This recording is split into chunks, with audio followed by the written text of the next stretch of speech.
Eran, do the opening thing, but make it, like a venerable old dwarf. Venerable. Hello.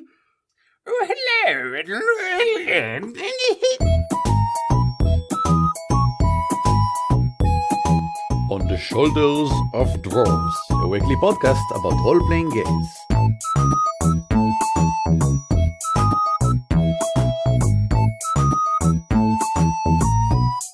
Hello and welcome to episode 28 of On the Shoulders of Dwarves, a weekly podcast about role-playing games and the gamers who game them. My name is Eran Aviram. My name is Uri Lifshitz. Hello. And today we shall discuss a topic that Uri brought up, and as you might know if you've been listening to us for a while, Uri really liked the player perspective, so it's a player-focused episode. How to make your character come alive. And this is not only about how to describe things, because obviously when we say how to make your character come alive, we don't mean walking around the table and actually jumping and stuff like that. It's a role-playing game and everything is about description and body language. True, we'll get to that as well. But we also mean things about everything around the description, the form, the phrasing, what you use in the description. Why should you choose X and not Y when you describe something, when to describe? There's quite a lot of things that you can do to make sure that the character that you created and every aspect of her that you want to bring to the forefront can indeed be a part of the story when you sit down and play with others. Indeed. Now, I have a huge advantage over a lot of other players being someone who perform professionally on stage in front of people. I have all the acting side of role-playing really thought out, and I have a lot of tools to help me with that. And a lot of time I see other players around the table really struggle to actually explain what their character is all about, what are their characters doing in this specific scene, why is this so important for my character, why is this a defining moment for me, I want this to be exciting for everyone around the table, and I don't know how to do that. And this episode is exactly about that. How can I take my character in this specific scene and make it shine, make this scene count, because this is an important scene for my character. The here and now of actually creating my character in the minds of everyone around the table. Yep. And let us start with the most basic choice you make when you describe something. Should I use the first person or the third person when I describe my character? Now, there's no right way or wrong way to describe your character's action. You can use the first person saying, I draw my sword, which is awesome. Or you can use the third person saying, Kriger, my character name, Kriger drew his sword, and move forward. Now, be very attentive to the fact that either one have a different connotation and a different feel to it. If you embrace your character persona and switch to the first person, you have a lot more liberty at your hand. You can step up, you can do grand hand gesture. Everyone understands that you are now speaking as your character. While if you're using the third person, you can describe things a lot more lively from a physical perspective. It's not, I jump and somersault into his face. It's, Kriger moves at an amazing pace, do a complete somersault, landed on the evil dragon face, and emits a generous laugh. So simply by switching between these, or picking one and staying with it, you already have a lot of control over how the scene is perceived by other people around the table. I also find it very useful to speak in the third person whenever I want to say something or do something with my character that I myself is not comfortable with. Like, for example, I want to seduce someone, but I myself, Eran, is not good at seducing, nor do I think I want to be good at it. So for me, it might be a bit irkish. So instead, I will simply explain what is happening and perhaps move along to describe other things around it, like how she uses the smoky atmosphere and how she speaks with low tones. I will not speak in her name, because if I would, I might as well just go to first person and speak, as my character. As your character. Yeah, exactly.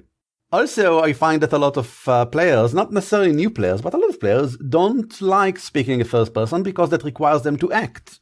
that requires them, everything you said that is liberating, a lot of people are afraid of that and they would prefer going, or let it say differently, they default to third person and keep this distance from their character so they don't have to do anything as the character, which is fine.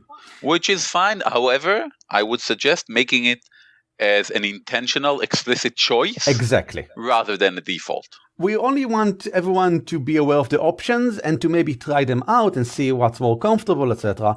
And we do encourage people that speak only in the third person to try at least sometimes at the first person, even if it's things when they don't actually have to talk and act, like I approach the dragon and attack it. That's nice, and you didn't have to act in any way. Indeed. My next point is how to describe what your character is doing in a show don't tell way. Now, show don't tell is a concept that we have mentioned a lot. It's pretty much the basic that you are taught in any creative writing workshop or in any acting class whatsoever. You don't tell people I am angry, you show them that you are angry. Now, this is really, really hard for role players because a lot of us are not writers or actors, so we were never taught. However, there's a simple trick that does wonders, and it's called using internal and external actions. You pick for your character an external action. An external action is an activity of any sort. It's something that your character currently is doing. For example, my character is sitting at the local inn and is drinking ale. And then something happened, which create an internal action. Internal action is an emotional response of some sort. For example, a messenger walks in and said, "The king warned that the dragon will level the city." Now, everyone obviously panicked because these are terrible news and we're all scared of the big dragon. However, that's an internal action. You don't describe internal action. As an internal action, your character is very afraid. But you only allow to manifest that by using description of your external action. My external action is drinking ale. So, my character being very scared, I will not say, okay, Kriger is very scared. I'm simply going to describe the external action as the action of someone scared. It would go something like this. So Kriger lifts his mug of ale up to his lips, then stop for a moment and stare at it as he imagines all his friends living currently in the city. He puts down his mug back on the table hesitantly, stand up and ready his sword. Now, see, I have not used the word scared in any way.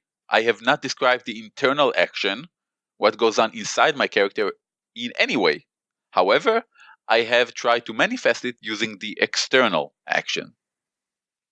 And one of the basic exercises to get good at this is simply you take an action, you say what the action is. Okay, I am currently fencing with a friend. And then someone give you an internal action. He says, hate. And then you describe the external action in a way that everyone will understand that you're very hateful at the moment. You feel a lot of hate without actually describing the internal action. In this way, you get a lot of show, don't tell, which are very interesting. Both because of your choice of external actions, because whenever you describe an activity, it's more interesting. And because you let other people understand what's happening rather than feeding it to them. Nice. It works. A level up of that is, of course, when you go on stage and you act out the external action in a way that people will need to understand from the audience what's the internal action. There's an amazing exercise which we used to do a while back. You go on stage and you act out an activity. Your character is not allowed to talk. And someone else goes on stage and he tells you the meanest, most horrible things imaginable. And whatever he's saying, the next sentence should be worse and worse and worse. And you need to respond to that without speaking, only through the activity which you're doing. An amazing exercise. It's also a fun game. This is the sort of thing that you can, I think, do in either first or third person. Like you said, Kriger stands up and Kriger gets ready. But you can say, I stand up and I get ready. And there might be a difference between the two that is interesting. Personally, I almost always go for the third person. It's just my style that I speak as my character in first person and describe my action as a third person. But actually now, after all we've been through here, after everything we discussed, I might consider doing it differently and see what sort of emotions and reaction it creates around the table. On to your next point. Onward to my next point. And this is simple and yet amazingly complicated for some reason. Simply make strong emotional choices and express them. Backstories and internal monologues mean nothing if they are not expressed at the table. I played with people who had amazingly intricate backstories and they never shared them with the group or the GM, which means they never actually influenced the game in any way, even with other characters who were supposed to know those characters really well. It's really easy for me to say this. Of course, I was guilty of every single one of those points at one time or another. I played a campaign for a year in which my character had a very tragic backstory, and it took like 10 months before I, just offhandedly blurred it to the GM. Yeah, of course, my character treat her character so well because she reminded him of his deceased daughter. And the GM was just staring at me. Your character has a deceased daughter? And I said, yeah, in an accident like years ago. And she said, oh my God, how come you never mentioned this? This is an amazing plot hook. I could have done wonders with this. And then, you're just looking at your GM like, sorry, I am an idiot. That was my best line of defense. And where does the strong emotional choices come in, you might ask yourself? So, if you have a backstory and you have a character and your character have likes and dislikes and beliefs and things they prefer and things they confront, and if you're confronting with something which makes you angry, make that strong choice. My character is now angry, and then manifest that in some way. Now, it doesn't have to be something that would hinder the party. In my last gaming session, we came across a vampire, and my character was all, I have to kill that now. So me as a player simply mentioned, okay, I'm gonna fucking go and kill that vampire. And then in a softer voice, unless one of the other characters will grab hold of me, because we're obviously not meant to fight this vampire. Because that's like, I don't think he even gets XP for us. That's like 4 challenge ratings above us. So simply 2 other players volunteered their character to hold back my character while our cleric was talking with the vampire and understanding what's going on. But the most important thing is to make your strong emotional choice, express that, and even if it doesn't lead to something, major in the game for some reason, it's okay because people understand now. You have made the scene more interesting. Of course, it would be even more interesting if you would act on those and you might have conflict of interest among the party, or people have to make heated debates and convince each other of things. These are all interesting things. These are interesting moments. This is what make a scene memorable.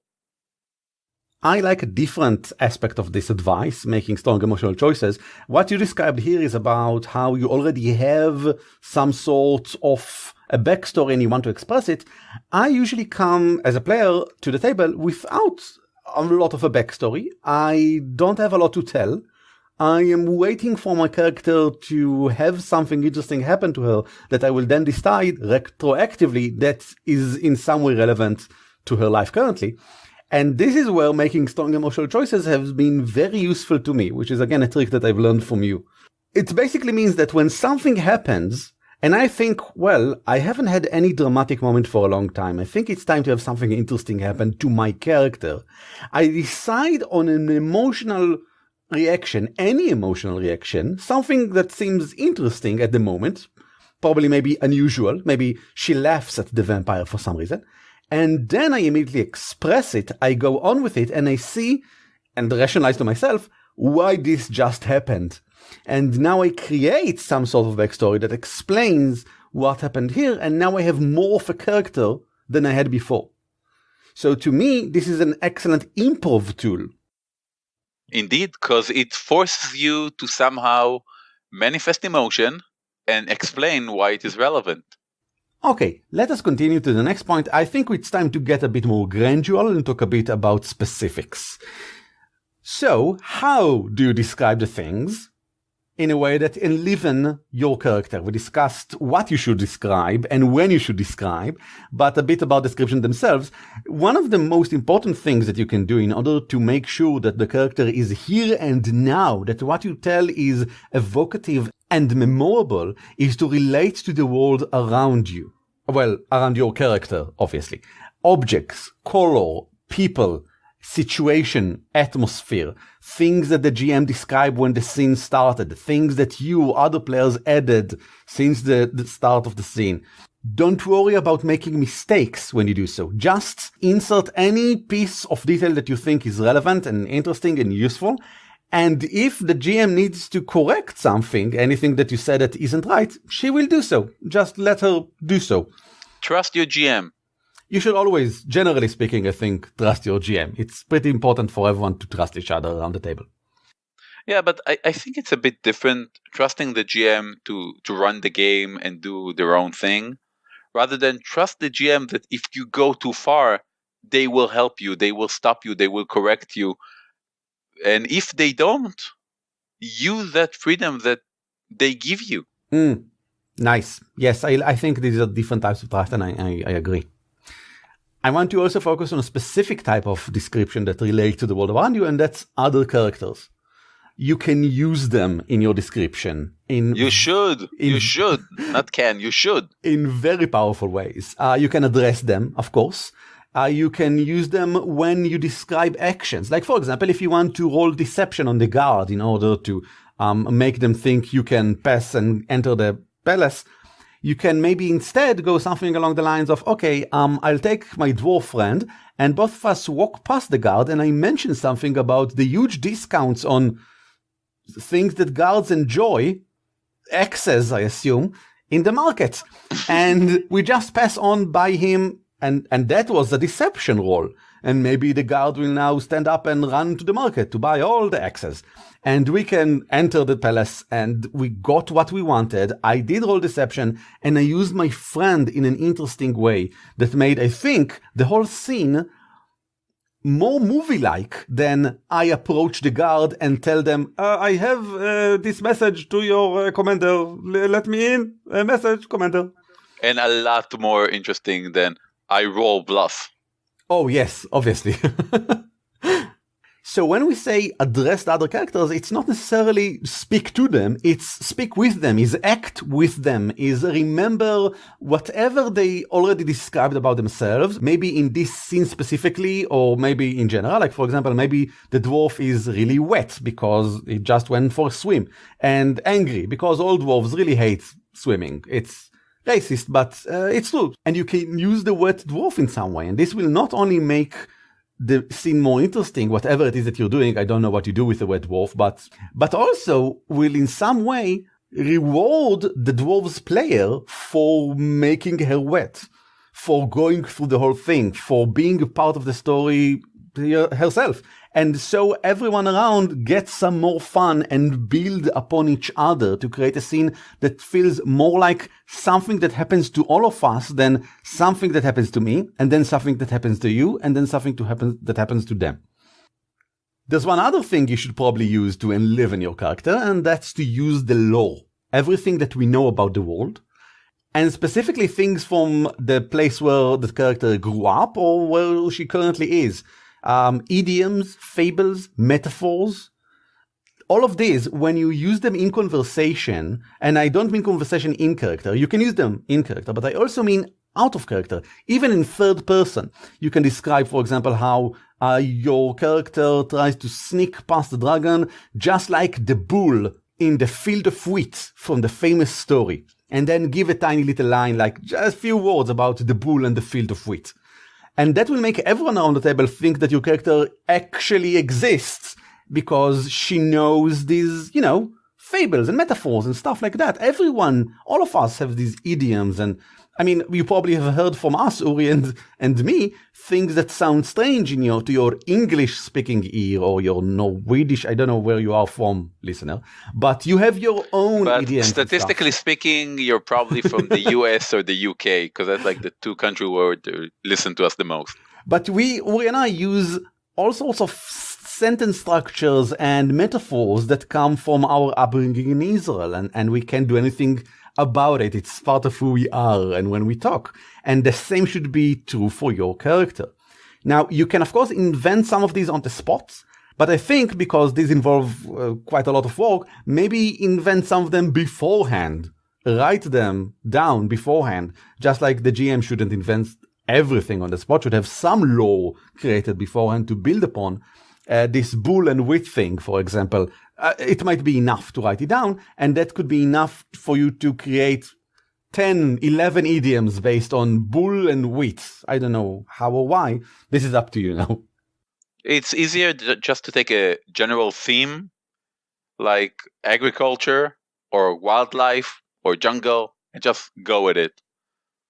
I crouch like the panther, I attack like the mosquito, I roam like the cheetah.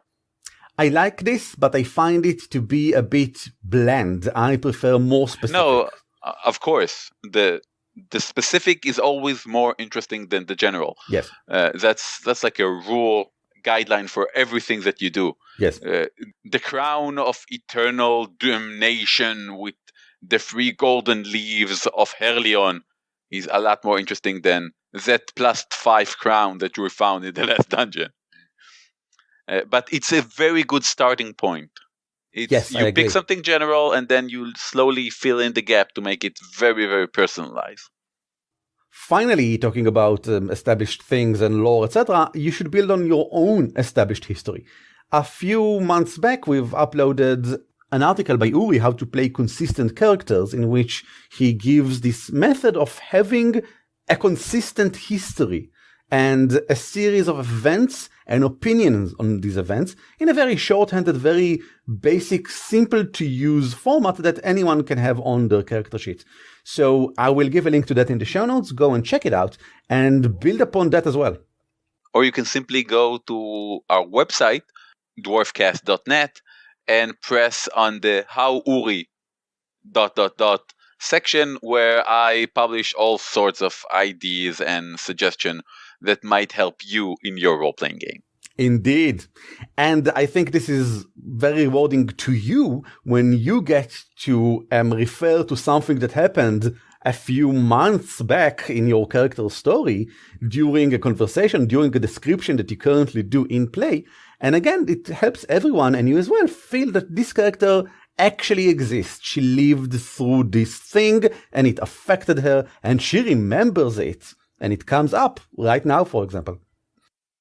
The specific tool that's called callback, meaning you're referring to something that already happened and that the other person know that already happened, is one of the strongest tools that will be at your disposal in any kind of human interaction, whatever it may be. Trust me when I say that.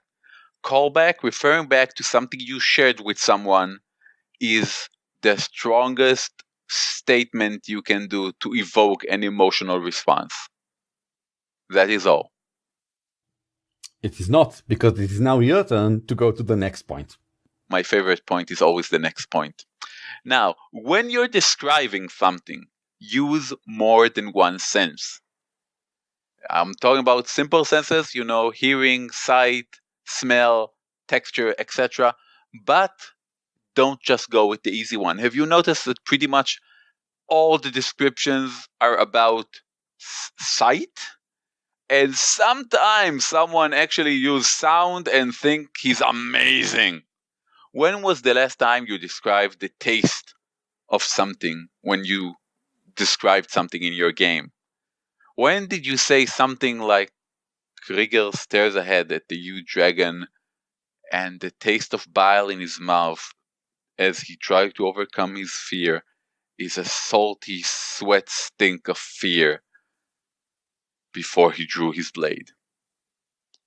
Amazing, right? And it's so easy. It's simply picking out a different sense and focusing on that one. The room was full of ogres struggling to get their bearing and their weapon to stand, but what hit Kriger the most was the awful stench of it all. The smell of blood and gore and death and despair as it went into his nostril and turned the sight before him into a ghastly, pale imitation of hell. See? Easy. Simply pick a sense. That easy. Another amazing point is to simply pick a specific voice for your character. And by voice, I mean both the sound of the voice. Whenever you talk as your character in a first person, have a voice for it. It's not Kriger says, I'll be back. It's Kriger says, I will be back. And it's amazing the level of nuance you can achieve with simply having a different voice. But when I say voice, I also mean the way he talks. Kriger, for example, and I'm giving a lot of examples because that's the character I'm really in tune with at the moment. He's a noble fighter from birth, meaning he doesn't use profanities. And when he says something, it's with a decisiveness and absoluteness that can only be found at the very young and very stupid noble people. And that's his voice. That's how he speaks. And once I have that in my mind, it's really easy. Because it's a well-defined voice. It's someone who will say, don't be ridiculous. They won't do anything to me. I'm a nobleman. I want to add something here, and it's about the character's inner voice. It's something that I really like that I think I first developed or saw in Exalted, which is a game all about getting lots of extra dice by describing your stunts. I mean, description is really important there because you actually get extra dice. But you can't always describe how when you shoot with your arrow and bow, you pull back the arrow and it nukes and then the arrow flies through the air and okay, we got it. Eventually, we had to go into different territories of descriptions altogether and describe the character's inner voice. Like, for example, what passes in her head as she draws the strings, what she thinks about at that moment. Even describing things along the lines of aiming, moving from this intense aiming to, the glee of, yeah, I got it, and critical hit, and he's dead, and awesome. This is the sort of thing that is what happens to us in our head. We have internal monologues, and it's a sort of thing that you can do around the table to make your character feel more like she actually exists. Probably not a lot, but here and there it's something that you might want to consider. In my mind, it's along the lines with the senses that you described before. When I think about, well, which sense haven't I used recently? And I want to, make my descriptions more interesting. Wait, maybe I should give this as an internal monologue. Maybe I should give this as a reflection of a memory or something that she thinks she hopes to achieve or something like that. As the Zen master said, the archer, at its essence, always aim toward himself. Okay. True story from a Zen book I read. Now, this is a very simple tip from more of an acting perspective, but it's amazing how it opens up your mind to the possibilities. Before you describe what your character is doing or saying, take a moment and think about what your character actually wants to say or to do beforehand. So that when you would actually describe that or say that, you'll get a more uninterrupted flow rather than, struggling as you go along to find the words and the meaning and what actually you want to do with that moment while everyone stares at you. Like a podcaster trying to find the thing that they want to say. Yeah, but we cheat.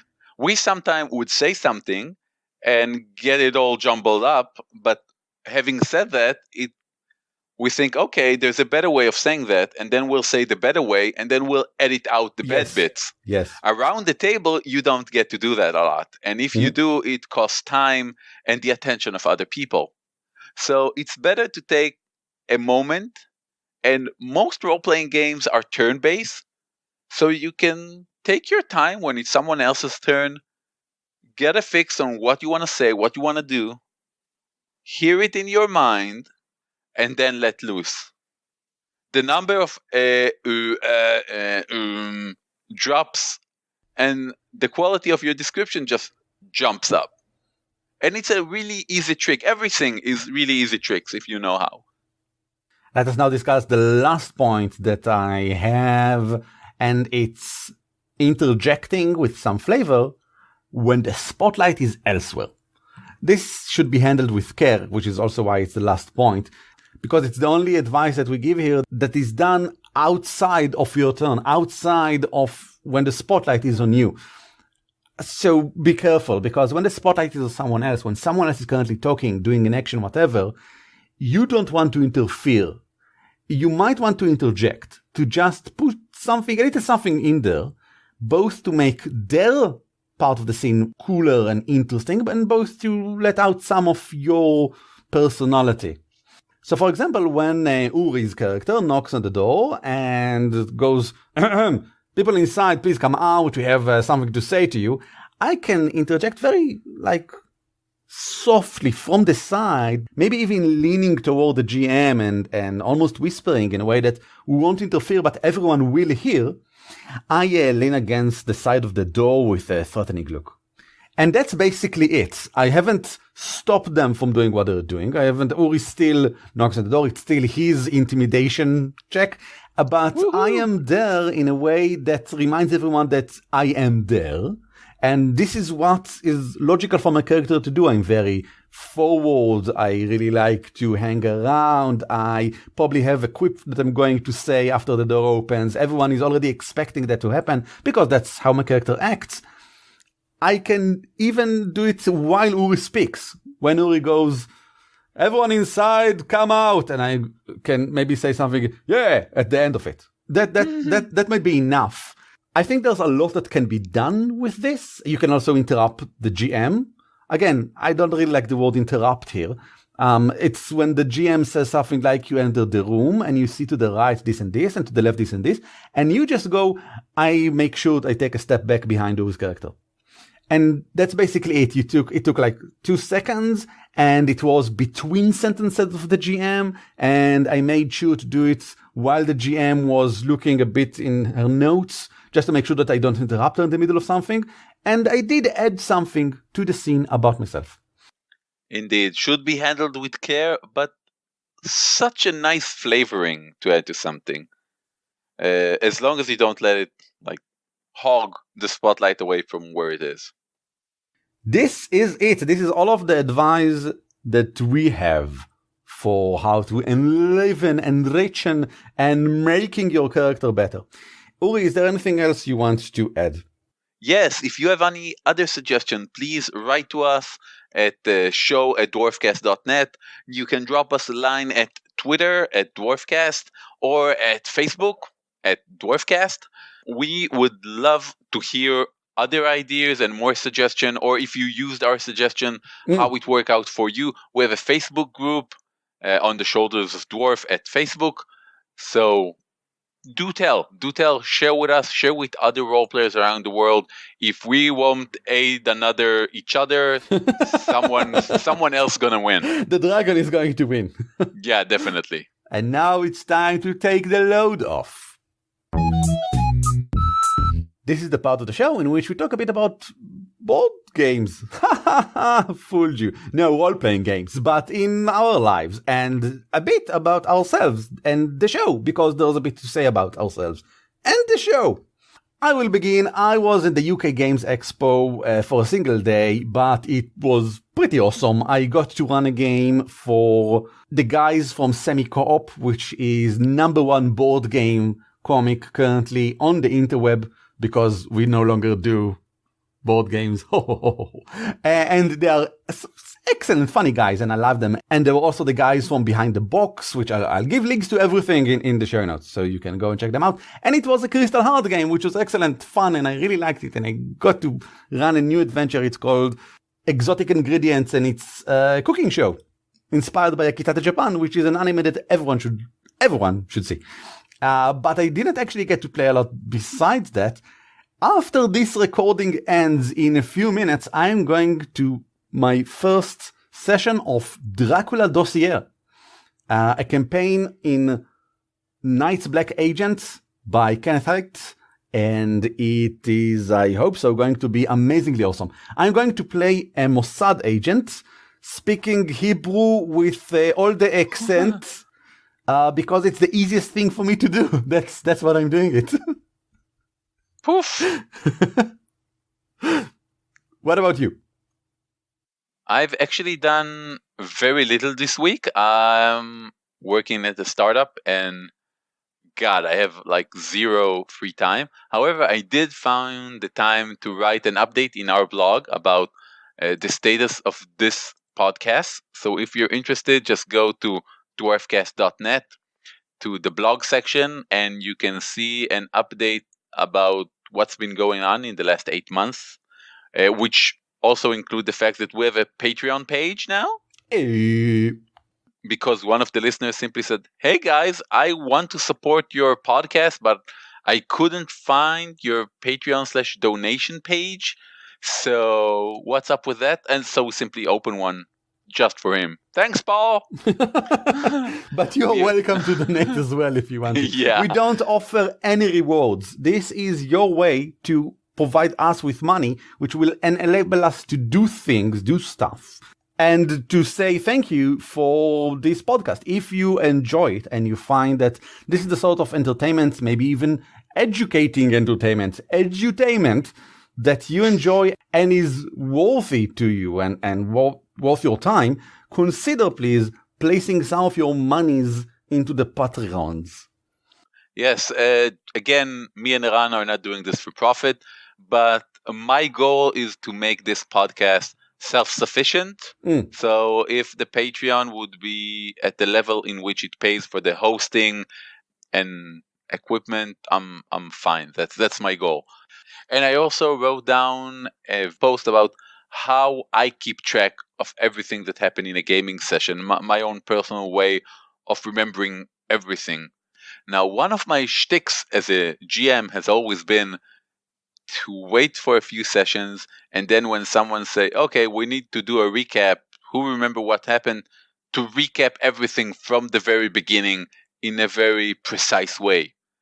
And I wrote an entire post about my method of keeping track of everything in my mind, so I could pull out any information that I want at the will. I published it a few weeks back, and already someone tried it for themselves in their game and replied in our Facebook group that it was a huge success, and she totally dazzled everyone at the table.